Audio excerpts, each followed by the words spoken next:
Kalau misalnya uang suami, uang gue. Kalau uang gue, uang gue. Ada yang living the life multiple roles Kak. Dia menjadi istri iya, menjadi pekerja iya, semua dilakukan sekali barengan. Kamu juga gitu kan? Bahkan ada juga nih Kak yang jadi ibu juga iya. Me time atau waktu untuk diri sendiri itu sangat-sangat penting dan harus ada dalam keseharian. Investor-investor yang cerdas itu adalah sebetulnya mereka adalah low risk taker. Perselingkuhan keuangan. Apa itu? Belanjakan uang tanpa setahu pasangan.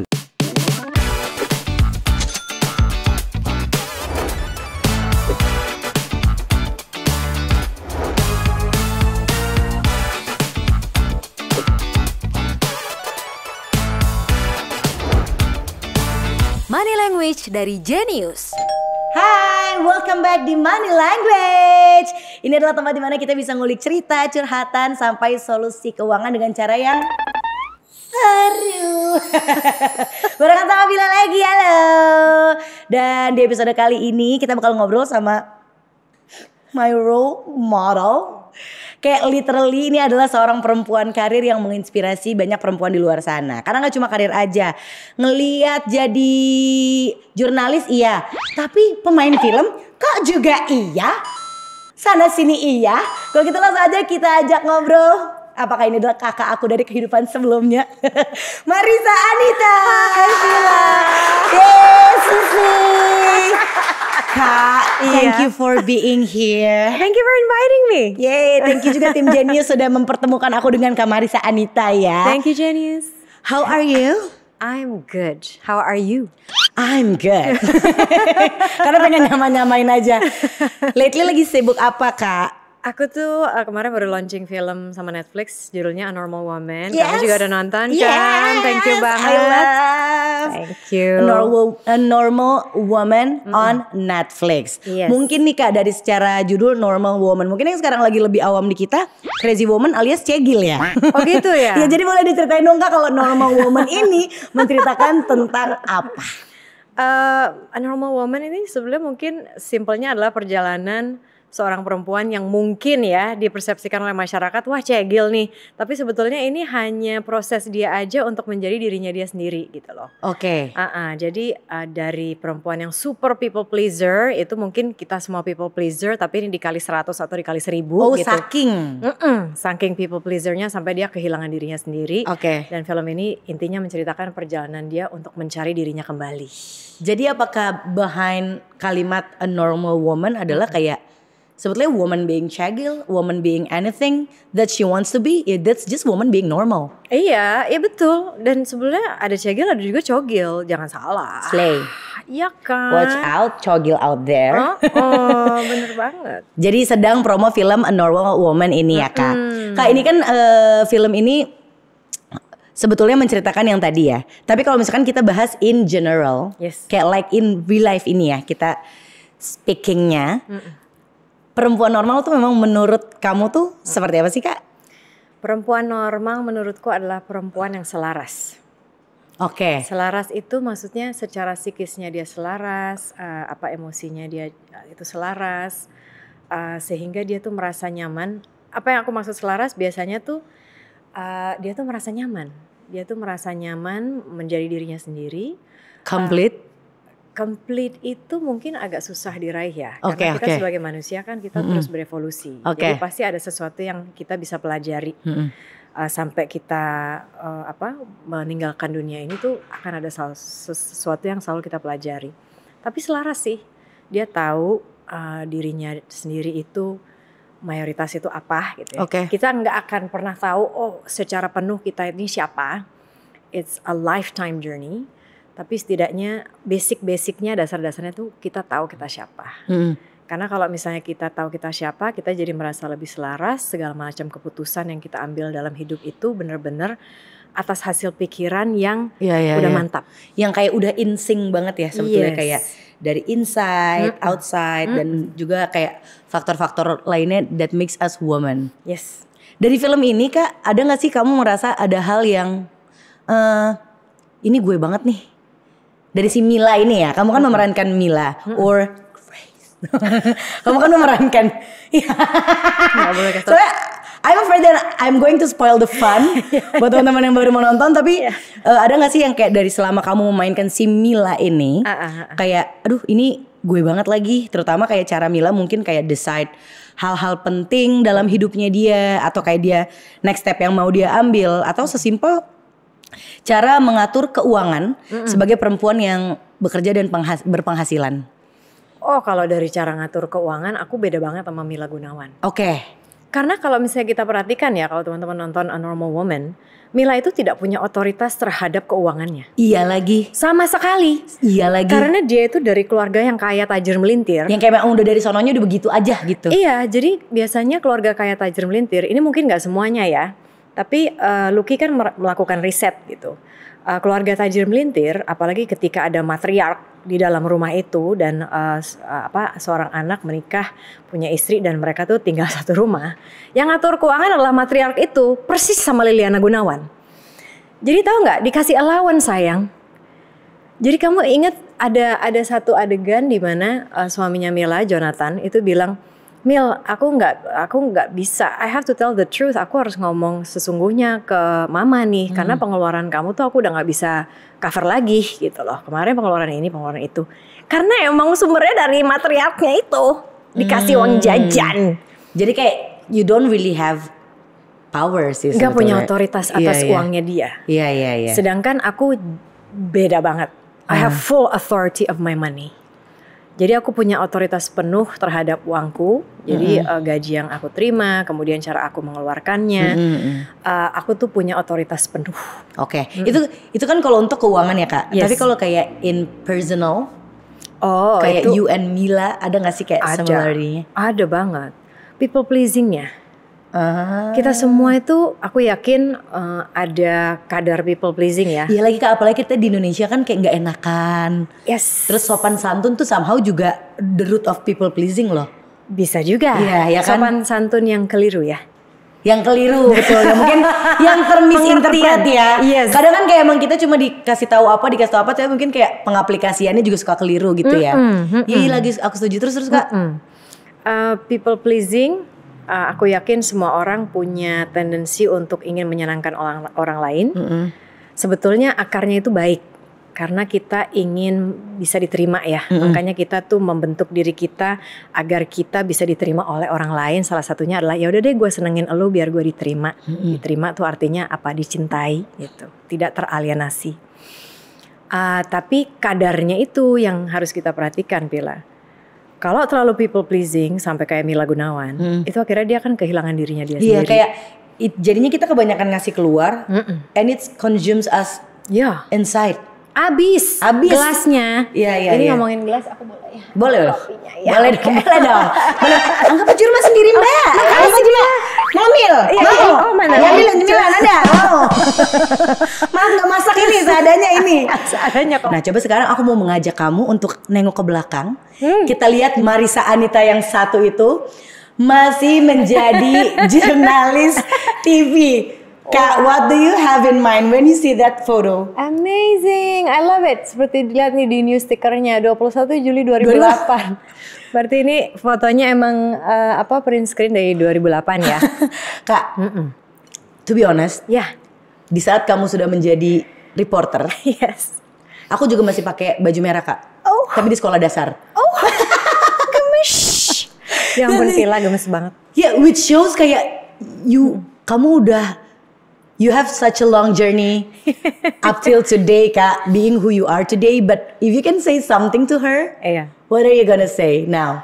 Wow, ini berarti Marissa di tahun 2008, waktu itu usiaku itu masih 25. Oke, apakah sudah terjadi keselarasan? Belum sayang. Oke, it's a journey ya? Oh, journey banget. Jadi mungkin aku akan bilang ke Marissa yang di Metro TV ini bahwa kamu akan melewati banyak naik turun dalam hidup. Nggak apa-apa karena segala macam naik turun dalam hidup itu sifatnya tidak permanen.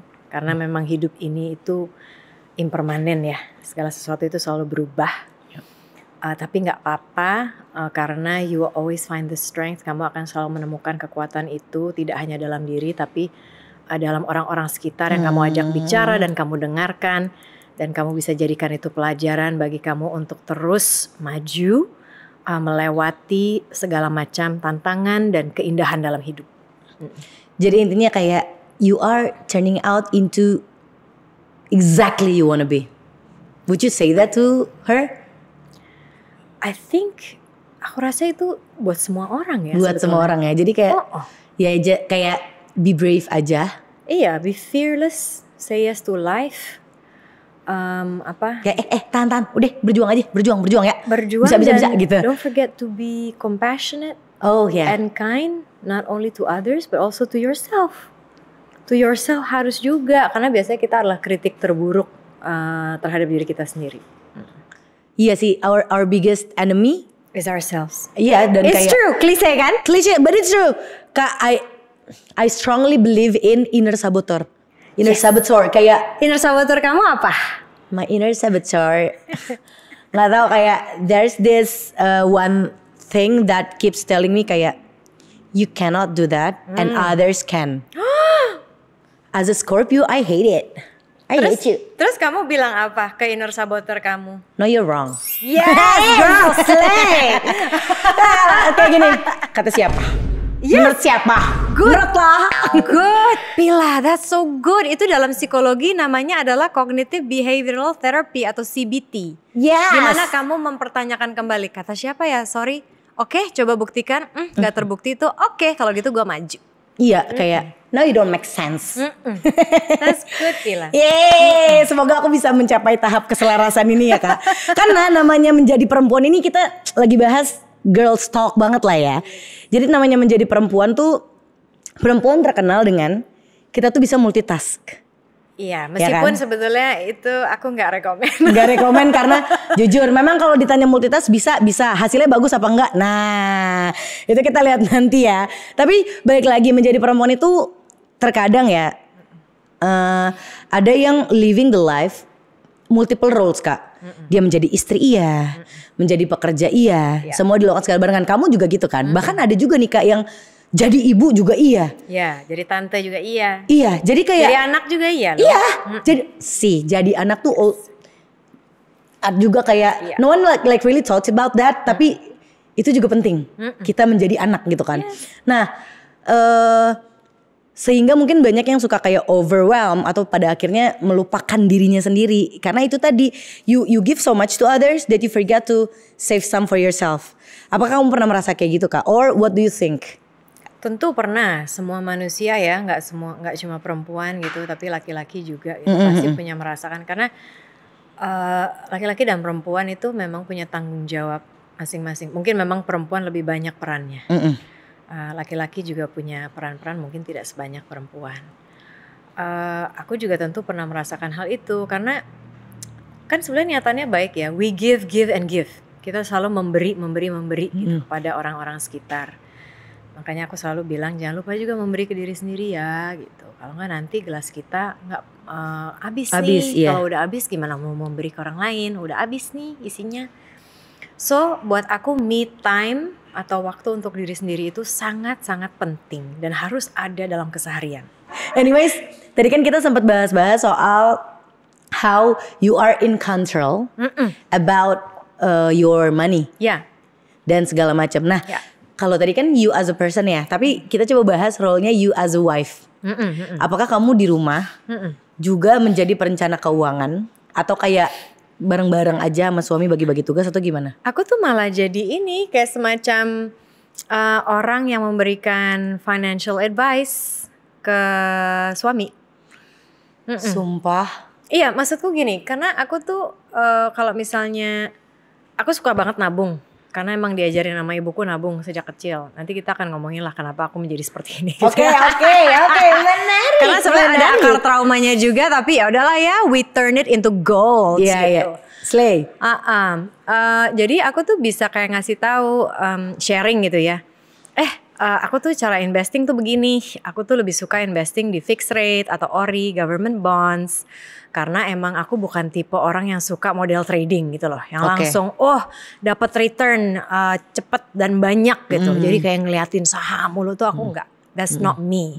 Jadi emang kalau misalnya kita memutuskan bagaimana atau kita investasi di apa, kita harus tahu dulu diri kita nih. Kita tuh tipe yang high risk taker atau low risk taker. Kalau aku jelas low risk taker. Dan a lot of really good investors, orang-orang, ini banyak orang yang bilang ya, bahwa investor-investor yang cerdas itu adalah sebetulnya mereka adalah low risk taker. Mereka itu orang-orangnya tuh nggak gambling ya? Nggak gambling. Iya. Karena memang aku mikirnya lebih ke, ya gue akan lihat 10-20 tahun ke depan investasi gue ini akan terus meningkat. Harus sabar, memang harus sabar. Jadi aku akan sharing gitu. Gue invest di sini. Kenapa lo invest di sini? Ya karena hal-hal ini gitu. Misalnya ada juga yang invest in gold, tapi aku belum invest in gold. So yeah, that we become sort of like kayak semacam teman diskusi ya seputar finansial. Oke, tapi most of the time you are the one that's giving the advice. Seru banget. Tapi kalau untuk kayak pengeluaran harian rumah tangga gitu-gitu kamu juga?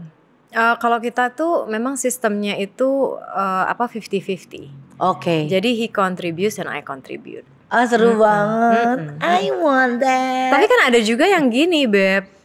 Ada yang bilang, enggak lah ya, kalau misalnya uang suami, uang gue, kalau uang gue. uang suami, uang aku lah. Ada aja. Itu juga nggak apa-apa. Maksudku adalah setiap household, setiap rumah tangga itu punya aturan keuangannya sendiri. Iya. Dan itu harus diomongin. Asalkan fine with that. Yes. Maksudnya sama-sama setuju dan ini consent ya, gitu ya. Uang tuh takutnya nih jadi nyisa apa-apa di hati, jangan sampai amit-amit. Jadi yang penting diomongin di depan gitu ya. Itu harus diomongin di depan. Jadi bagi teman-teman yang mungkin baru mau nikah atau bahkan masih pacaran gitu ya. Emang banyak orang menganggap bahwa aduh ngomongin uang gak enak banget sih gitu kan. Kita kan tumbuh di kultur gitu ya, gak enak banget sih, kayaknya perhitungan banget. No. Kita harus bicarakan tentang uang di depan kayak kamu bilang tadi Pila. Tapi sebetulnya emang ngomongin uang tuh enggan tahu Kak. Kenapa sih emangnya? Gak tahu, kayak kalau kayak sering banget kan terjadi di hidup kita ya teman-teman ya. Talangin dulu aja. Oh bener, gue juga susah. Gitu maksudnya bercanda. Jadi kayak talangin dulu aja. Nanti abis ditalangin mau nagih bingung. Bingung nggak? Karena? Nggak enak. Aku orang yang paling nggak pernah bisa nagih uang sih. People pleaser. Ya. kayak gimana cara nagih duit gitu. Tapi harus diomongin ya Pila. Iya kalau uang sih aku setuju ya, harus setransparan itu ya. Cara pandang kita terhadap uang itu kalau misalnya kita nggak ngomongin di depan, seperti kamu bilang tadi, itu akan jadi grundel di sini nih. Akan jadi resentment. Cara kita memandang itu harus diomongin secara terbuka biar nanti nggak akan ada kesalahpahaman yang akhirnya bikin grundel. Wah kalau udah grundel udah gak enak. Dan itu pasti snowball ke belakang sih. Pasti. Kak, tapi ini aku punya satu pertanyaan ice breaking aja. Iya, Ini biasa aja, iseng-iseng aja. Kak, kamu tuh tipenya yang percaya kalau first date kita nih cewek harus dibayarin. Atau gak apa-apa kok 50-50, kamu bayar nontonnya, aku bayar makannya gitu. Gemes. Aku sebenarnya dua-duanya ya. Kalau zaman dulu mungkin ketika aku usianya 25 di sini, I was a very different Marissa. Ketika umur 25 mungkin masih ada semacam pride ya, bahwa cowok lah yang bayar gitu. Enggak, malah sebaliknya sayang. Aku malah mikir gini, bisa kok gue, bisa gue. Udah 50-50 aja, here I have my own money. Ngerti. Gue adalah perempuan yang berdaya gitu kan. Iya, gue juga bisa. Bukan lo doang, macam-macam. Kocak gitu ya. Itu zaman dulu. Tapi kalau zaman sekarang kombinasi sayang. Means. Jadi aku pernah nih ya ada kejadian di mana aku lagi, kan aku ada temen cowok ada temen cewek gitu ya. Maksudnya aku tuh selama ini terbiasa banget kan, ya udah kita 50-50 gitu. Atau bahkan kalau misalnya lagi ngumpul meskipun makan gue lebih dikit, tapi gue sangat enjoy dengan kumpul-kumpul ini. Jadi ya udah bagi rata aja. I'm fine gitu loh, karena aku dapet joy-nya juga. Gitu. Seneng banget deh bisa berbagi energi seperti ini. Terus tiba-tiba ada salah satu teman cowokku tuh yang dia tuh ternyata kayak pas bilnya keluar dia tuh yang langsung tek gitu. Ngebayarin. Terus ya udah gue harus transfer berapa nih gitu kan. Apaan sih lo Mar gitu. Hah? Gimana? Enggak lah. gue yang cowok di sini, jadi gue yang bayar. Setiap kali dia kayak gitu. Oke. Terus yang awal-awalnya aku ngerasa kikuk kan, kayak gila gue nggak biasa banget nih kayak gini nih. Kayak aneh banget nih gue, this is not my nature gitu. Tapi lama-lama setelah aku duduk dengan perasaan tidak enak itu, akhirnya ya udahlah ya sih Mar. Maksudnya lu nggak perlu selalu kayak semuanya tuh 50-50. It's nice kan kalau misalnya ada orang yang care sama lo sampai maksudnya just as simply as picking up the bill gitu. You feel taken care of, ya kan gitu. Terus gue yang, iya juga Tapi sih. Tapi ya lagi, feel taken care of tuh real. Ya, apalagi kan? Untuk perempuan-perempuan mandiri yang sudah terlalu lama berjuang untuk dirinya menjadi kuat. Pila, bener. Kamu juga bisa kok di take care of. Pila, ini adalah perbincanganku dengan perempuan-perempuan seperti kamu. Yang aku tuh banyak banget teman-teman perempuan yang berdaya ya. Berdaya tuh dalam arti gue tuh punya uang sendiri, gue punya karir gue, gue punya kehidupan gue yang you don't own me, kaya gitu. Maksudnya kaya dalam arti bukan finansial ya, tapi very rich life. Dan mereka semua bilang hal yang sama gitu. Mar, lu pikir gue dasdus di luar kayak gini? Gue tuh laki banget di luar. I have my own money, I have my career, it's fabulous. Tapi ketika gue pulang ke rumah, gue tuh cuma mau dipeluk. Gue tuh pengen jadi kucing manja yang di take care of. I'm like, boom girl, yes. Yes. Kayak di luar kayak, gimana? Pasti apa? Nyampe rumah, ayang. Tapi kalau gue kayak geli banget ya Mak. Bayanginnya, tepuk tangan dulu tuh Pak Rizka dong. Karena di era-era seperti ini ya, mungkin there's a lot of independent women out there. We understand you, we see you. Ya kan? Kayak in the end ya memang we need to be nurtured juga sih sebagai perempuan. Anyways Kak, ini ada obrolan yang menurut aku juga pengen aku tanyakan ke kamu ya. Soal perempuan dan lifestyle-nya. Apakah kebanyakan perempuan menurut kamu, aku gak tahu ya ini kebanyakan perempuan atau kayak gimana. Tapi ada beberapa lifestyle yang membuat mungkin kayak bisa dari maybe ini rootnya conformity dari lingkungannya ya. Tapi mungkin juga kayak karena perempuan itu merasa harus menggunakan some certain branded stuffs or makeup brand to like to be seen as if they belong. Atau kayak mungkin kelihatan sebagai kayak taraf sosialnya dia di mana gitu Kak. Kelas sosialnya dia di mana. Padahal mungkin memang sebetulnya unnecessary sih. Untuk kayak misalkan punya branded stuff dan segala macam, tapi most women kayak do that. Bahkan gak sedikit loh Kak. Ini cewek atau cowok juga? Cowok juga, tapi cowok kayak juga kan? Cowok juga, tapi kan kalau cowok kayak lebih ke collection dan lifestyle yang lain, olahraga, atau jam-jam or maybe gitu ya. Iya, or maybe sesimpel ini belajar dari perempuan-perempuan di sekitar kita aja gitu ya. Mungkin yang terlihat seperti itu. Nah makanya kalau menurut kamu gimana tuh Kak, the way kayak maybe luxury brands berhubungan dengan identity crisis kali ya, atau ini berarti kita harus bicara tentang media sosial ya. Bagaimana media sosial itu mempengaruhi perceptions dan perilaku manusia gitu. Dan itu memang betul, karena aku ingat banget waktu aku sekolah di Inggris ngambil S2 aku tentang digital media atau media digital. Segala macam perkembangan digital itu punya dampak yang sangat signifikan terhadap perilaku manusia. Bisa mengubah bahkan. Sesimpel sekarang ada AI. Orang-orang jadi makin banyak plagiarisme, ya kan? Nggak mau nulis sendiri, jadi otaknya itu bahkan tidak mau mempergunakan otak dan effortnya sendiri. Makin nggak dipakai deh tuh untuk menulis, ya kan sedih banget ya. That's so dangerous. Nah, jadi memang ada peran sosial media yang mempertontonkan lifestyle atau gaya hidup seperti ini yang akhirnya mempengaruhi orang bahwa oh mungkin gue juga harus ngikutin kali ya. Ikutin tren ini kali ya.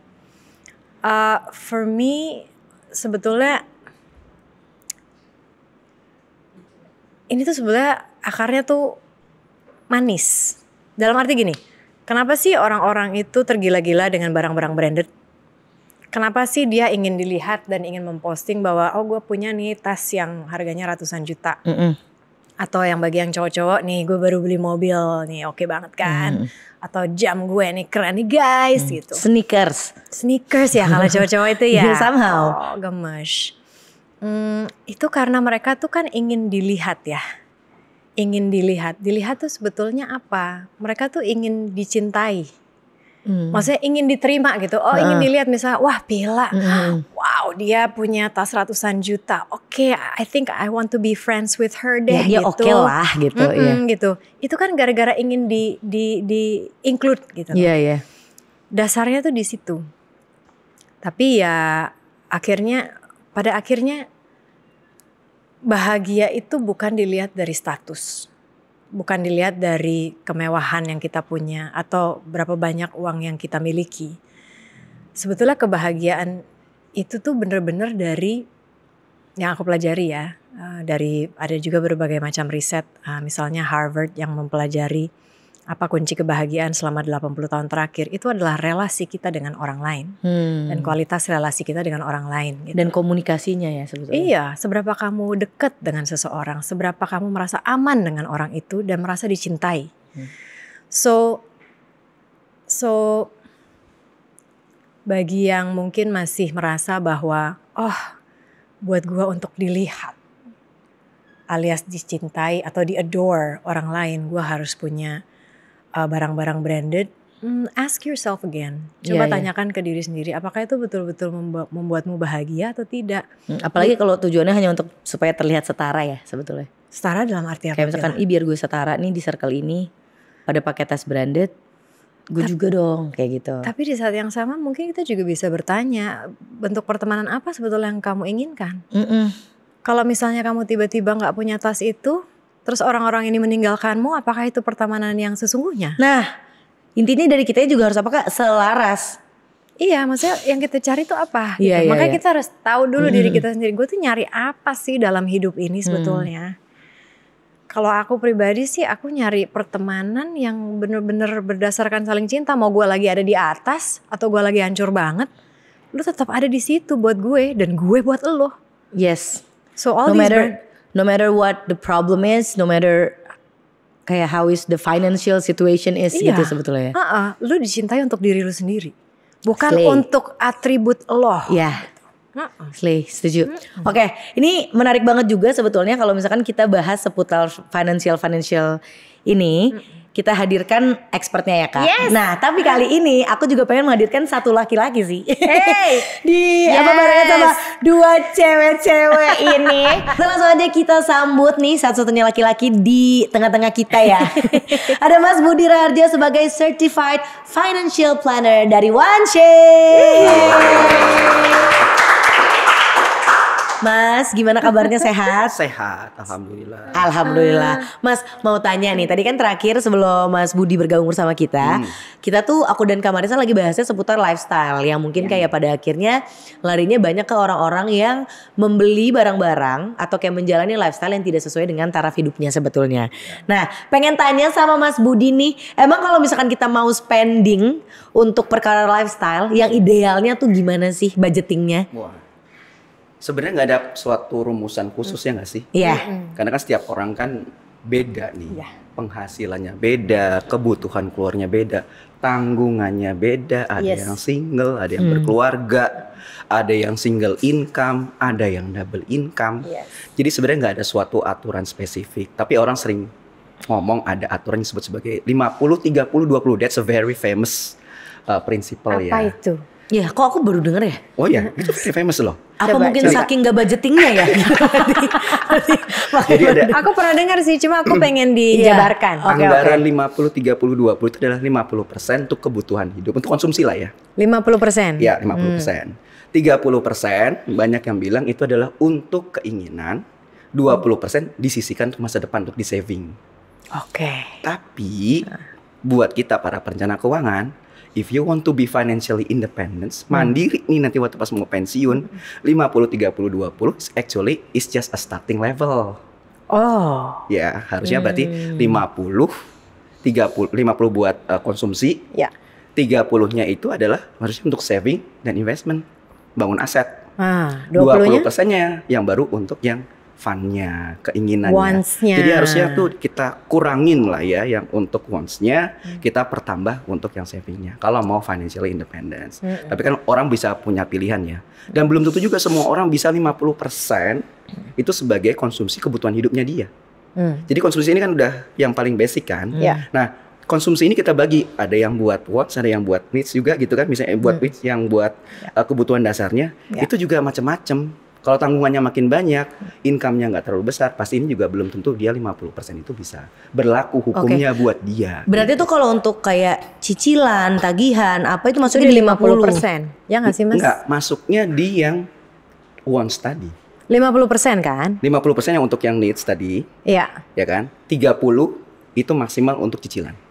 Berarti kita ngambil dari yang keinginan kita. Kalau nggak habis semua dong kepake. Kan 50, 30, 20 nih. Cicilan itu nggak diambil dari 50? Enggak, jangan. Nah, betul, tergantung dong Mas Budi. Misalnya kan cicilan ada yang emang cicilan barang-barang yang sebenarnya kita nggak butuh, tapi kita tergoda dan akhirnya beli. Tapi gimana kalau misalnya cicilan rumah?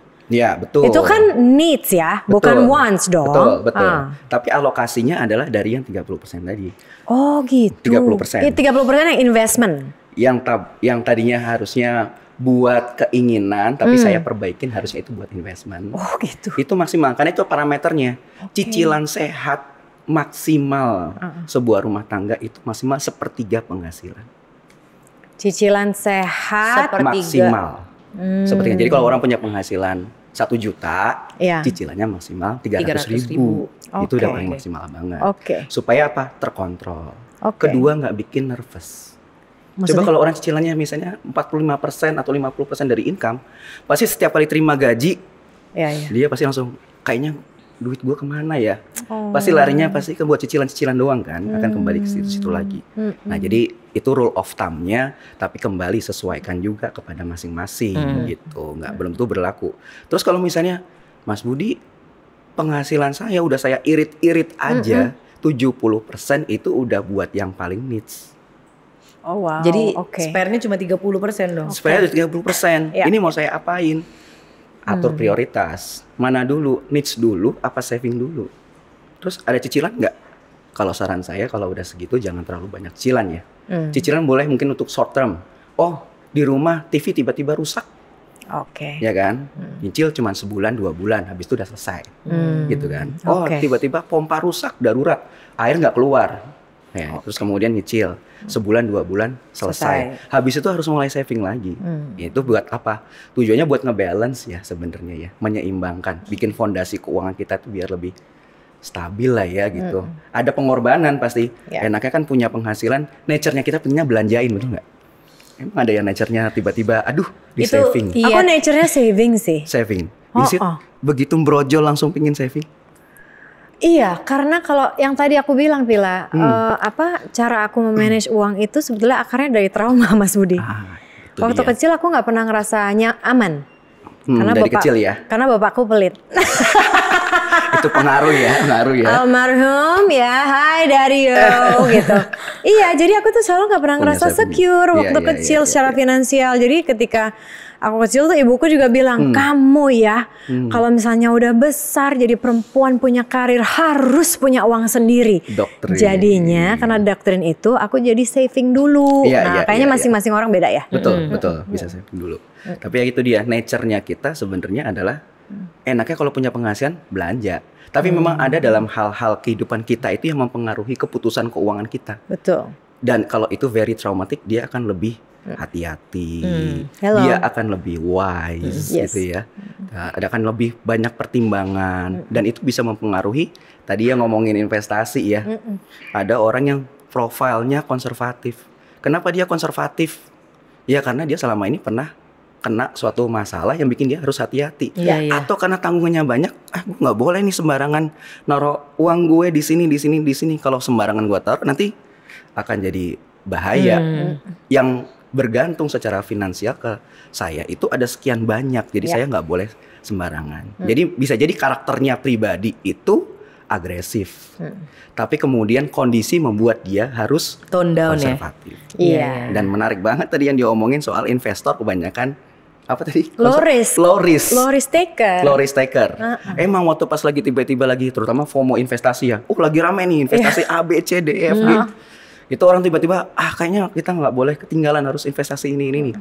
Bikin risk profiling dulu, enggak, gue profilnya agresif gitu. Tapi ketika ternyata investasinya gagal, tiba-tiba dia jadi changing ya. Jadi kok investasinya kok nggak berhasil sih? Trauma. Kok abis itu kok jadi berkurang sih duit segini, udah segitu-gitunya duit gitu ya. Terus abis itu tiba-tiba itu akan berubah jadi konservatif. Pada dasarnya orang itu nggak suka kehilangan uangnya. Setuju. Itu pada prinsipnya. Setuju. Maunya uangnya di situ-situ aja. Dan maunya kembang gitu kan. Berkembang. Tapi maksud aku tertarik banget sama omongan Mas Budi tadi yang ngomongin nature ya. Kayak nature-nya kita kalau punya uang rasanya kayak pengen langsung ngebelanjain gitu. Mungkin agak berbeda sama kamu ya Kak, tapi di aku iya lagi. Iya lagi. Apa tadi sih yang ingin dapat gitu? Kenapa menurutmu kamu begitu? Karena apa retail terapi atau apa? Apa yang kamu rasain? Enggak, kalau aku lebih ke gini sih, kayak setiap ada kayak baru dapat uang masuk gitu. Jadi langsung kayak, "Mah, kita ke mall yuk, Mah." "Mah, mau apa, Mah?" gitu. Jadi kayak, "Ayo beli ini yuk belanja" gitu. Terus tapi nantinya kayak kayaknya sepatu baru mah nggak apa-apa, orang udah kerja keras nambah jadi berapa rak gitu kan. Jadi kayaknya tuh memang aku setuju tuh nature-nya tuh mostly kayak gitu, kalau punya uang pengen dibelanjain. Tapi mungkin kalau di aku nggak akan terlalu susah karena aku belum punya pasangan. Ya Mas Yana. Yang aku mau tahu nih, kalau misalkan masih punya nature itu tapi sudah berpasangan ya, apakah baiknya nih buat mungkin kita tujukan kepada cewek-cewek dulu aja atau mungkin cowok-cowok ya, kayak mau beli PS5 bilang dulu gak sih harusnya sama istrinya, atau kayak istrinya pengen punya Chanel yang baru atau apa gitu yang baru. Aduh. Baiknya ngomong gak sih ke suaminya gitu. Jadi gimana tuh Ini Mas? banyak banget loh sebenarnya dari obrolan ini gitu ya. Ada beberapa hal yang mau aku garis bawahin.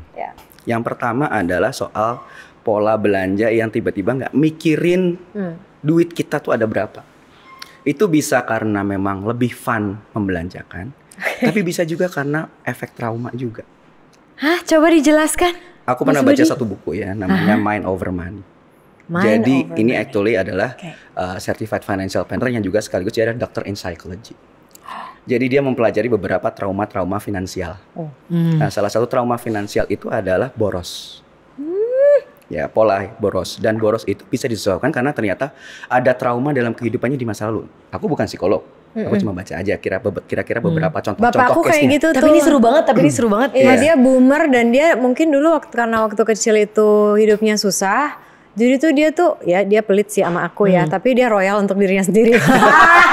Beli barang-barang branded. Makanya aku jadi nggak terlalu suka barang branded karena aku ngerasa ngapain sih Pak, lu tuh nyari apa sih? Iya. Terus Mas. Jadi karena dia tahu, misalnya gini, ada contoh kasus yang menarik.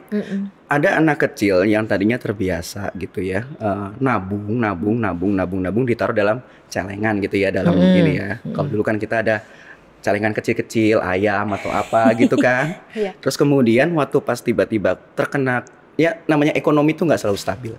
Ada pasti masa-masanya krisis, tiba-tiba kehilangan pekerjaan, rumah tangga dan sebagainya. Ini orang tuanya tuh, ayahnya sangat butuh uang, sehingga begitu dia lihat celengan dari anaknya itu dia pecah, dia ambil uangnya. And the kid is so angry, ya marah banget sama itu kan. Jadi semenjak itu jangan sampai ada orang yang mengambil alih atau ngambil uangku tanpa izin aku. Jadi sebelum itu diambil orang lain, aku ambil duluan. Nah, kemudian tanpa dia sadari, program itu kan masuk ke dalam pikiran bawah sadarnya dia kan. Kemudian dia tiba-tiba jadi punya habit, itu adalah pokoknya habisin terus. Setiap kali punya uang habisin. No, kasihan banget, biar nggak diambil orang. Itu so ekstrimnya, segitu ekstrim. Sedih. Kasihan. Ya itu. Menarik banget loh, financial trauma ya. Iya, Mind over money ya. Iya, Antara aku baca. Itu bagus. Terus kemudian juga ada juga yang disebut sebagai, ya kita sekarang kan hidup itu banyak tantangannya. ekonomi naik turun, investasi, baru investasi mulai yang ini, tiba-tiba kok bergejolak, kok ganti alih instrumen lain yang lebih unggul gitu kan. Kita taruh di sini, tiba-tiba yang sana gitu kan. Nah terus kemudian akhirnya orang itu sangat challenging. Terus kemudian lihat dana pendidikan makin lama makin mahal, apalagi perencana keuangan, mohon maaf gitu ya. Kadang-kadang suka nakut-nakutin orang, biaya pendidikan tinggi banget, 1 anak biayanya sekian gitu kan. Iya, aku suka denger kayak gitu, kayak itu nggak oke juga ya Mas kalau misalnya nakut-nakutin. Gimana ya? Semua kan ada strateginya. Setuju aku. Semua banyak alternatifnya. Correct. Sesuai dengan kehidupannya. Setuju. Gitu. Jadi seorang perencana keuangan juga seharusnya juga bisa membantu orang untuk bisa berpikir lebih langkah-langkahnya apa sih? Apa yang aku harus bisa prioritaskan sih? Jadi harus tailor-made sebetulnya. Dan terus kemudian karena sangat banyaknya tantangan finansial, dia akhirnya cenderung avoidance. Avoid bicara masalah keuangan. Dalam rumah tangga. Yang tadi kita bahas kan, Villa. Coba jelaskan lagi Mas, pentingnya berbicarakan itu di dalam rumah tangga. Karena akhirnya dia avoid, ya, menghindari pembicaraan mengenai uang. Bahkan buat dirinya sendiri, kalaupun dia single pun dia masih avoid masalah uang. Dia nggak pengen tahu kemarin rekeningnya duitnya sisa berapa dan sebagainya. Itu sekarang juga marak dibilangin sebagai doom spending. Apa itu? Doom itu kan kiamat ya. Iya. Jadi ya udah bodo amat gitu. Pokoknya gue yang paling penting sekarang adalah nggak stres mikirin duit. Iya apa, tapi manifestasinya dalam perilaku apa tuh? Kalau misalnya gue gak mau stres mikirin duit, ya udah belanjain aja. Tidak. Jadi itu baiknya. Jadi nggak punya kontrol kan? Tadi apa namanya Mas? Doom spending. Doom spending. Yeah. Jadi kayak yang anak tadi yang trauma, jadi udah di spending aja terus, nggak punya tabungan, sedih banget loh. Oke. Nah ini aku pengen tanya sama Mas sih, sebetulnya emang best way to start, misalkan kayak let's say udah ada lah ya yang pusing lah mikirin keuangan. Best way di mana dalam rumah tangga nih? Udah ada yang pusing mikirin apa gimana? Dalam rumah tangga sudah ada yang mikirin. Iya. Okay. Jadi maksudnya sebetulnya best way to make that person mau mikirin uang aja dulu. Itu gimana? Nah. Itu aja dulu kayak memunculkan ada keinginannya gitu. Iya, betul. Jadi ini memang harusnya seimbang ya. Kalau kita udah berkeluarga, pasangan, suami, istri, itu saat kita sudah punya goals atau kita lagi ada salah satu pihak yang mungkin lagi senang sesuatu, lagi senang masak, diperhatiin dong gitu kan, dia lagi senang masak nih gitu kan. Ada yang lagi senang ngatur duit. Pasti gak diperhatiin kan, dia pasti akan ngomongnya gitu kan, aku denger begini, ngatur duitnya gini. Cuma kadang-kadang kalau soal masalah uang ini selain tabu dibicarakan dengan teman kadang-kadang gitu ya, tapi juga kadang dihindari dalam rumah tangga. Itu kenapa sih sebetulnya Mas kayak gitu? Soal literasi keuangannya sih. Pakai toolsnya apa gitu. Kalau kita mau ngomongin soal uang ini kita harus berangkat dari mana? Dan privacy juga gak sih sebetulnya? Dianggap sebagai privacy juga gak sih uang? Dan tapi perlu gak sih uang itu dilihat sebagai privacy sebetulnya? Enggak sih, aku terbuka banget. Iya ya? Saya sih juga terbuka sama iya kan? Soalnya aku kayaknya itu based on what you are built. Gimana maksudnya? Soalnya I grow up dibiasakan melihat uang itu sebagai privacy dan bukan hal yang bisa lo obrolin sama siapa aja. Ya. Jadi memang nggak diobrolin sama siapa aja. Iya. Maksudnya kayak maksudnya nggak segamblang itu ngomongin uang ya. Maksudnya kayak pada akhirnya aku mengerti kalau untuk urusan uang lo harus tertutup banget. Kalau sama pasangan kalau menurut aku ya itu baiknya terbuka sih. Ya kan ini konteksnya lagi pasangan sih. Baiknya. Meskipun nggak ada suatu rules kembali ya. Semua itu relatif kan. Setiap rumah tangga bebas menentukan kebijaksanaannya, pandangannya, cara mengelola uang. Jadi nggak ada yang benar, nggak ada yang salah. Yang penting dua-duanya masih fully komitmen dalam suatu pernikahan. Oke. Gitu. Nah jadi mau ada yang ini duitku, duit kamu atur sendiri gitu kan. Ada yang duitku, duitku juga itu ya sama pasangannya juga oke aja gitu kan ya. Betul. Ada juga yang misalnya kita bikin bareng-bareng yuk semuanya kita diskusin bareng-bareng which is itu the best ya kan. Meskipun itu the best tapi kan apakah semuanya bisa melakukannya kan juga belum tentu. Yang paling bagus sih ada keterbukaan. Karena tadi bisa juga disebut sebagai banyak banget istilah kita ya, financial infidelity. Apa? Financial infidelity. Perselingkuhan keuangan. Apa itu? Belanjakan uang tanpa setahu pasangan. Tadi kan ngomongin sesuatu. Iya itu, tadi aku nanya itu. Itu kan? Beli PS5. Jadi misalnya beli sesuatu tiba-tiba ada paket dateng. Ya kan? Ini kamu beli apa sih? Dulu saya misalnya hobinya fotografi, tiba-tiba ada paket datang, nggak ngomong sama pasangan, misalnya gitu, lensa lah datang lah, lensa nih, lensa gitu lensa kan ya. mahal banget ya guys. Mahal banget Jutaan guys, lensa. Kadang bahkan lensa lebih mahal dari kameranya ya. Iya, tuh. gitu kan. Terus kemudian akhirnya itu pun sudah menjadi percikan-percikan perselisihan, ya kan? Mas itu jadi grundel ya? Ya digerundel dong. Ini ya, tuh lagi ya. sering terjadi banget di rumah aku, Kak. Jadi papa aku itu lagi gila-gilanya baru belajar belanja online. Ya ampun. Dia baru ngerti lah e-commerce itu. Bapak gemas. Iya, ditambah lagi dia suka begadang, dia suka nonton lah TikTok Shop. Oh Tuhan. Jadi sekarang kita di rumah tuh tiba-tiba permisi paket semua Kak, yang alat pijet, yang apa dibeli. Kerjaannya mamaku cuma apa sih Pak? Dari apa sih Pak sampai gini doang. Sampai udah kayak udah nggak mau ngegubris. Berarti itu emang baiknya diomongin ya. Harusnya mamaku tuh kayak, kamu tuh jangan belanja online sembarangan. Iya. Kamu tuh berselingkuh dari aku secara finansial harusnya gitu. Ya, saya Jadi kita malah menginspirasi ya, ada bahan obrolan nih. Nah tapi iya, jadi akhirnya dari situ, ada hal-hal yang mungkin ini kan ada dua kepala dalam rumah tangga. Bener. Ada yang prioritasnya A, ada yang prioritasnya B. Menurut dia prioritasnya ini, yang ini prioritasnya ini. Mereka nggak pernah ngobrol soal keuangan misalnya, contohnya gitu. Ini padahal ada hal yang lebih penting. Kenapa kamu beli itu? Nah makanya sering kadang-kadang tuh saya suka ngeliat gitu ya. Ini ada laptop masih baru, masih fresh, baru dibeli 2 hari, dijual lagi. Alasannya salah beli. Jangan-jangan gara-gara nggak beli, nggak izin pasangan ini. I see. Ya kan, jadi itu timbul ini ya, timbul kedongkolan. Apalagi Iya. kalau kita menggunakan uang sebagai cara untuk mengabuse pasangan. Hah? Gimana itu ceritanya? Ada lagi gitu kan. Kasusnya seperti apa? Aduh, kadang itu uang itu bisa didefinisikan sebagai power buat beberapa orang. Setuju. Iya. Gitu loh. Jadi maksudnya Jadi harusnya uang itu definisinya hanyalah alat untuk mencapai tujuan. setuju. Iya. Tapi dia karena dia duitnya mungkin menurut dia Lebih banyak. atau aku kerja lebih keras. Jadi lebih punya power atau gitu ya. aku duitnya lebih banyak, karirku lebih baik, maka aku berhak untuk mengontrol rumah tangga ini. Oh, oke, paham. Aku But with great power comes great responsibility. iya. Supposed to be. Ya. Supposed to be, tapi kadang-kadang orang-orang ini atau individu-individu ini nggak ada responsibility-nya. Jadi benar-benar dia dijadikan alat untuk mengontrol Kontrol orang ya. lain. Mengontrol, mengintimidasi. Jadi Serem banget. mau siapapun yang menghasilkan lebih besar, ini kita nggak bicara perempuan atau laki-laki ya. Seringkali juga muncul di masyarakat itu, siapa yang menghasilkan lebih besar dia merasa berhak untuk mendominasi. Liliana Gunawan di A Normal Woman. A normal woman Ya, indeed. mengontrol Betul. Oh, gitu semuanya. ya? Betul. Iya. Ya. Ini aku sebetulnya mau tanya juga ya soal kayak masih berhubungan sama rumah tangga ini nih Mas.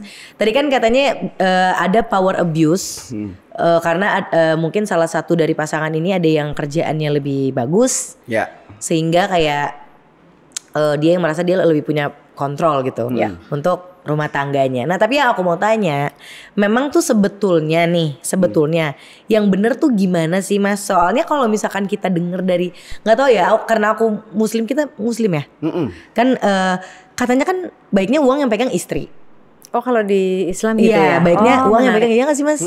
Baiknya uang yang pegang istri, yang manage tuh perempuan di rumah. Nah, kalau dipandang secara finansial, apakah memang harus begitu, baiknya begitu, atau memang ada teori juga yang mendukung statement-statement tersebut dari prinsip finansial ya, dari disiplin finansial, atau kayak justru sebetulnya yang mana aja boleh asalkan dia yang wise? Ini juga menarik. Jadi budaya kita itu adalah, kalau kita lihat ya, suami kerja, istri ngatur rumah tangga, Keuangan, termasuk keuangan, gitu kan? Itu kayak budaya tradisionalnya lah, gitu kan? Itu zaman bapak ibu kita ya, boomer Iya, betul. biasanya. Gitu kan? Tapi ternyata dari mana sih itu dapat gitu ya? Aku datang waktu itu pas, ya kebetulan suka ngelihat budaya-budaya gitu kan ya. Itu ada satu museum di Jogja, ya. Itu ada gambaran gimana raja itu melakukan ratunya, ratu itu pegang kunci. Kunci itu adalah kunci semua pintu yang ada di keraton. Apa sih maksudnya? Ratu itu memang ini ya, jagain rumah. Termasuk berarti kan kalau kita bicara nggak cuma sekedar kunci rumah ya. Rumah itu kan isinya macam-macam. Kunci berangkas pun. Iya, apapun, termasuk kehidupan, kunci dapur, sumber nafkah. Ya kan? Kunci ini, kunci itu gitu ya. Berarti kan kalau kita perluas definisinya, itu bahwa memang diberikan kewenangan yang luar biasa untuk mempercayakan segala sesuatu hartanya suami kepada pasangan gitu kan ya. Nah, cuman harus kalau zaman sekarang baiknya juga dibarengi dengan literasi finansial yang baik. Itu. Jadi maksudnya istrinya juga dibekali tools lah ya kan. Gitu dibekali ilmunya ya. Kan kita udah kenal tuh istri sebagai manajer keuangan rumah tangga. Ya kan? Tapi kalau kita nggak bekali dengan pengetahuan pengelolaan keuangan rumah tangga, sedangkan dia berangkat dari intuisinya atau pengalaman masa lalunya, selama ini ngatur uang jajan, kalau uang jajannya kurang dia minta dikasih lagi. Waktu pas si suami ini baru aja berumah tangga, tiba-tiba si suaminya mau mempercayakan keuangannya kepada pasangan gitu ya, diserahin lah semua gajinya. Jadi si suaminya tinggal minta uang jajan doang gitu. Kayak gitu. allowance tadi, allowance gitu kan. Kayak Mila ya, kayak Mila. Iya. Sedangkan tanggal gajiannya kan pasti nih, setiap tanggal segini, ini duit harus berlaku sampai di sini. Tiba-tiba sampai di sini udah habis. Misalnya karena pengetahuan finansialnya kurang. Nah, itu jadi pas minta lagi belum tentu ada. Ini kan beda, bukan uang jajan ya. Betul. Ini uang gajian gitu kan. Iya. Nah, itu kan juga jadi harus dibekali juga dengan pengetahuannya gitu. Supaya, jadi perempuan harus banyak belajar nih tentang pengetahuan finansial. Memang kompleks sih tanggung jawabnya ya. Tapi cowok juga sih dua-duanya ya. Aku setuju banget karena sebagai perempuan ya, if I were to become a wife, terus kayak aku harus bear that responsibility. Stres banget gitu kayak gue gitu yang ya. urus, lu aja deh gitu. Jadi aku setuju, berarti kan memang kita harus educate ourselves. Tapi sebetulnya berarti memang dengan aturan perempuan yang manage itu nggak ada salahnya ya. Nggak ada yang salah. Tergantung siapa yang kembali kepada siapa yang nyepakati ya. Sepakati siapa nih tugasnya. Kadang-kadang juga ada gini, kamu kayaknya lebih kuat megang uang daripada aku. Serahkan kepada dia. Contoh kayak tadi ya, belanja barang yang sifatnya misalnya kayak belanja sekian. Akhirnya kita bisa bikin kesepakatan dengan pasangan. Misalnya, kalau kamu belanja sesuatu yang di atas nilai X, maka kamu harus ngomong. Kecuali hadiah buat aku ya, gitu kan. Ada diamonds baby, ada aja. Terus. Gitu, itu kan kita bisa bikin kesepakatan. Jadi kalau belanja nilai sekian dan frekuensi itu batasin sebulan, bukan berarti berarti nggak boleh lebih dari sekian ya. Tapi dia tiap hari belanja gitu, kan tetap aja jebol juga kan keuangan gitu kan. Jadi ada hal-hal yang kita perlu diskusikan. Terus kemudian tadi soal tujuan, misalnya gitu ya. Ya baiknya idealnya setelah menikah banyak pasangan double income setelah menikah belum tentu makin sejahtera, kok malah kayaknya makin morat-marit keuangannya. Iya. Serius Padahal, Mas? Mungkin secara mindset kalau kita nikah kan jadi ada duit dia sama duit gue. Iya, jadi mungkin malah jadi 2 kali lipat. Pundinya jadi makin banyak. Jadi makin banyak. Banyak kan keluhan ya. Ini risetnya nggak ada. Tapi banyak keluhan kayak dulu waktu pas masih single kayaknya bisa nabung, bisa liburan, bisa ini. Tapi begitu sudah menikah kok malah jadi nggak bisa nabung, nggak bisa ini. Tuh karena ini ya, karena kita nggak ngomongin keuangan sebelum menikah. Jadi kita nggak tahu sebetulnya bagaimana sih cara kita melihat uang itu, value-nya tuh beda tiba-tiba. Makanya uangnya tuh habis mulu, benar nggak sih Mas? Betul. Dan bisa jadi juga karena harus diomongin. Dan bisa juga karena saling menggantungkan. Yes. Jadi maksudnya, istri gue punya duit ini. Suami gue gitu loh. Iya bener. Mindsetnya toxic tuh kalau kayak gitu. Gaya hidupnya dua-duanya naik nih, suami istri. Malah kayak nanti kayak karena sekarang udah punya pasangan yang hobinya sama, let's say malah jadi makin boros berduaan. Iya. Bisa jadi kayak gitu. Iya gitu. Jadi makanya mendiskusikan masalah keuangan itu perlu, cuman karena sensitif kita harus punya toolsnya. Gimana sih nyatet pengeluaran, apa sih yang perlu kita perhatikan, pembagian tugas, siapa yang bakalan nyatet, siapa yang bakalan pegang uang, kita bakalan punya rekening bersama nggak sih, joint account. Terus gimana caranya aku bisa monitor kamu masih punya uang apa enggak.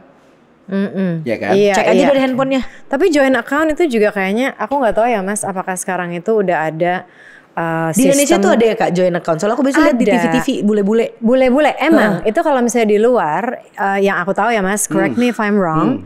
Di luar itu kalau misalnya punya joint account tuh kartu ATM-nya tuh 2. Kalau misalnya di Indonesia itu jarang banget yang bisa gitu Pil. Setidaknya zaman dulu ya, zaman dulu banget. Itu benar nggak sih Mas? Joint account ada 2 jenis. Ada yang N atau OR. Kalau N or? Kalau N itu berarti kalau duit mau keluar itu harus persetujuan dua-duanya. Nah ini cocok buat apa? Kalau kita punya rencana planning buat masa depan yang harus diamankan nih berdua gitu kan, nabung bareng-bareng nih gitu ya, buat DP rumah. Oke, kita sepakat ya mau DP rumah, masukin ke situ bareng-bareng. Harus N ya berarti ya, buat ngunci berdua, gitu. Ngunci gitu kan, nggak boleh nih ada tiba-tiba ada yang ngambil, mau jajan gitu kan. Ada juga yang OR. Kalau OR tuh cocoknya adalah misalnya kayak buat belanja rumah tangga, pingin dua-duanya, pingin transportasi dan sebagainya, itu pingin tahu gitu ya. Ini ini sisa berapa dan sebagainya, kita tanggung jawab ya. Dan itu bisa jadi draining gitu ya. Terus kemudian nggak bisa dipungkiri suami dan istri itu biasanya juga punya level financial security-nya juga kan masing-masing. Maksudnya gimana tuh? Si laki-laki juga merasa butuh financial security karena dia adalah kepala keluarga traditionally. Kalau di rumah ada apa-apa, siapa yang akan minta uang? Pasti kan minta uangnya ke suami gitu kan. Jadi dia harus juga punya buffer. Jadi dia punya butuh financial security di sisi situ. Dari sisi perempuan, dia misalnya anggaplah bukan yang punya penghasilan sendiri ya, tapi yang memang dia fully ibu rumah tangga. Yang menggantungkan. Jadi bergantung ya. kan. Nah, dia juga merasa butuh semacam safety net. Dia pingin tahu kalau ini tiba-tiba terjadi perubahan ekonomi, buat bayar ini bayar itu masih ada apa enggak. Dia juga butuh financial safety-nya juga. Jadi suami istri itu sebenarnya mereka sama-sama ada bottom line-nya, itu mereka butuh financial security. Ini bisa sendiri-sendiri kalau ekonominya memadai ya. Tapi kalau nggak ada, ya itu tadi, kita bisa punya satu rekening yang kita bisa monitor bersama. Tuh kan jadi paham ya. Gila sih ini. Ini knowledge digestion system aku bener lagi working so hard. Iya, lagi panas. Tapi memang iya ya. Jadi intinya guys, memang when it comes to not only money but when it comes to life, kita tuh harus lebih mindful sih sebetulnya. Kalau punya pasangan, kita juga harus lebih mindful sama siapa orang yang lagi ada di samping kita dan bagaimana we treat each other and we compromise. Kalau lagi sendiri pun how we look within and then find that answer. Pokoknya dia menurut aku mindfulness sih. And Kak Marissa sebetulnya juga diketahui dilihat lah sebagai orang yang mindful. With your mindful being vibe. I mean it's such a vibe Kak. Aku mencoba ya. Okay, but we get it. Kadang-kadang gagal. Yeah, and it shows. Tapi still kayak itu memancarkan vibe mindfulness itu gitu. Nah, aku tuh sebetulnya pengen tanya sih sama Kak Marissa. Maksudnya mungkin putting aside the financial stuff gitu.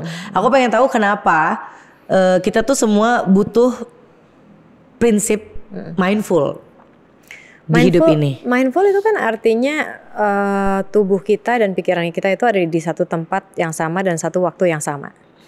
Ya kan? Karena kalau misalnya, dan itu penting gitu, mindfulness menjadi penting karena kalau misalnya kita mempraktekkan mindfulness di mana pikiran dan tubuh kita itu ada di tempat yang sama di waktu yang sama, kita tuh jadi manusia yang lebih happy. Ya, dan present ya. Present. Jadi kita tuh hadir gitu loh. Hidup yang kita punya tuh sebetulnya cuma hari ini, di momen ini. Yang masa lalu sudah terjadi, biarkan menjadi masa lalu atau bahkan pelajaran. Yang masa depan tuh belum terjadi, udah gak usah dipikirin, gak usah anxious, gak usah khawatir tentang masa depan yang belum kita alami gitu loh. Jadi ya kalau misalnya kita mau menjadi manusia yang merasa selaras gitu ya, lagi ya keselarasan. Pikiran dan tubuh ada di tempat dan di waktu yang sama, kita tuh pasti akan merasa lebih gitu. Dan semua orang menginginkan perasaan itu. Gitu. Sekali lagi maksudnya biar kita juga lebih cherish the moment ya. Berarti kan it shows that kamu juga sama keuangan mindful. Supposedly, karena kamu dari hobi aja nabung Kak. Beda loh tadi pas merespon omongannya Mas Budi kayak soal nature belanja, aku kayak langsung saving ya. Iya, aku kayak iya lagi. Terus kamu yang kayak enggak kok Mas, kok aku nabung. Itu beda banget nih. Trauma response. Ya betul. Iya kan, kayak kita coping mekanismenya tuh tadi barusan beda banget tuh. Anyways, berarti kan kamu sangat mindful perkara uang. Berarti impulsive buying gitu-gitu tuh nggak ada dong di seorang Marissa Anita. Tipis banget. Biasanya kalau ada impulsive buying, apa yang kamu beli secara impulsif? Ini ya. Jewelry ini. Tapi jewelry-nya pun juga kayak tadi ya, Mas Budi. Maksudnya aku tuh misalnya aku tahu nih, oke, di bulan ini aku bakal spending karena aku suka jewelry ini dan kalian tahu ini pasti apa. Tapi aku tuh bisa kayak bertahun-tahun gak beli. Jadi benar-benar kayak yes, aku punya jewelry ini, aku merasa seneng ya karena indah gitu ya. Aku suka dengan keindahan. Tapi kemudian ya yang nggak terus impulsif buying gitu. Benar-benar investasi untuk hati, tapi nggak beli bisa bertahun-tahun. Sama juga. Tapi pada saat mau beli kamu persiapkan Kak? Maksudnya kayak gue next month mau beli ini atau kayak lagi jalan-jalan jadi beli Karena misalnya ya kalau misalnya kita kerja gitu, apalagi di korporasi biasanya kita ada ya alhamdulillah dapat bonus kalau misalnya kinerja kita bagus, kita dikasih bonus gitu. Oh aku jadi mikir, oh ya aku lagi ada pemasukan lebih nih. Jadi mungkin kalau misalnya aku mau beli ini aku bisa. Tapi di saat yang sama masih banyak uang yang aku tabung gitu loh. Jadi memang ada perhitungannya juga di situ. So this is juga menurutku mindful buying. Karena aku beli karena aku bener-bener suka banget. Dan it brings me joy. Bener-bener joy ya. Tapi nggak yang setiap bulan atau setiap minggu aku harus beli. Jadi investasi terhadap barang-barang yang memang high quality. Tapi bisa bertahun-tahun tuh kita pakai. Sebagai certified financial planner, ada nggak sih nih pesan buat para perempuan supaya bisa mungkin tetap terlihat percaya diri dan lebih nyaman untuk kayak taking control over herself, tapi masih mindful secara money, atau kayak biar lebih nyaman dan pede soal mengelola keuangan, gitu. Ada nggak? Ya, yang paling penting lah ya, terutama buat perempuan, karena kan ini tadi perempuan seringkali adalah jadi manajer keuangan rumah tangga. Mereka juga butuh rasa safety juga, rasa tenang gitu kan. Jadi sebenarnya pengelolaan keuangan itu buat perempuan itu sangat penting sebagai bagian dari cara dia menjaga dirinya sebenarnya.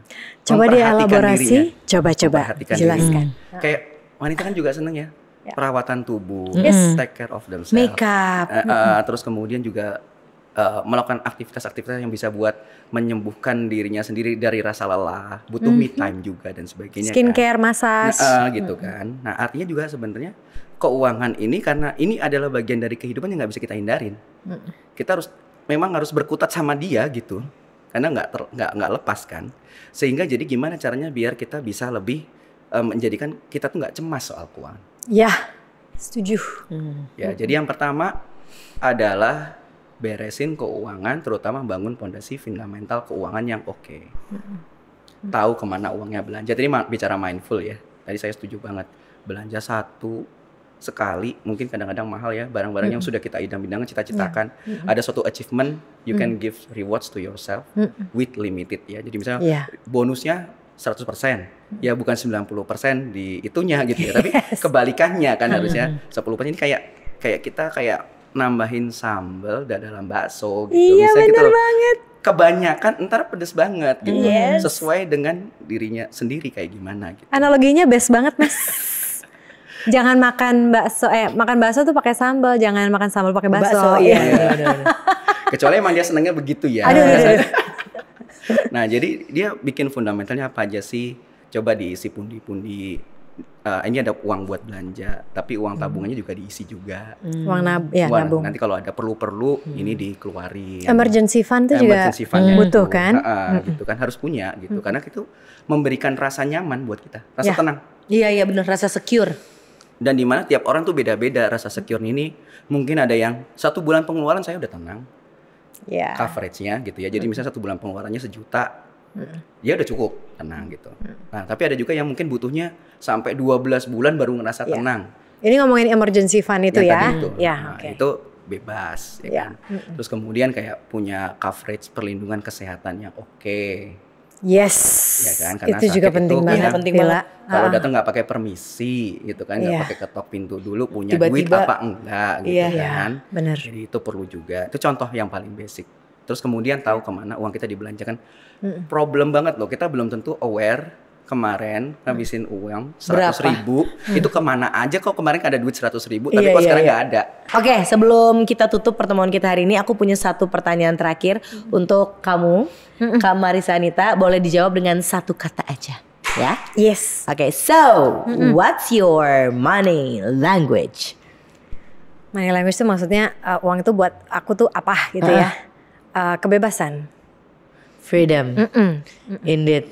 Oke, terima kasih. Kalau buat Mas Budi mungkin tadi money is power ya? Enggak, belum tentu. Belum tentu ya. Money is money karena saya profesinya perencana keuangan. Oh iya. Oh iya, money is money. Iya. Kalau aku love is money, Mas. Keuangan aku nggak bisa. Love is money kalau aku. Oh, love is money. Iya. Oh, bukan money is love. Money is love. Anything with money and love I like. Oke, terima kasih banyak buat Kak Marisa Anita. Terima kasih banyak juga Mas Budi sudah hadir di sini. Terima kasih banyak juga buat teman-teman di rumah yang sudah nonton obrolan kita hari ini. Dan jangan lupa untuk tonton terus Money Language episode selanjutnya ya. Kalau gitu Pila pamit. Bye. Ada Kak Marisa Anita juga. Thank you Pila. Dan Mas Budi. Yes. Thank you, Sampai jumpa lagi. Bye bye. Bye. Genius.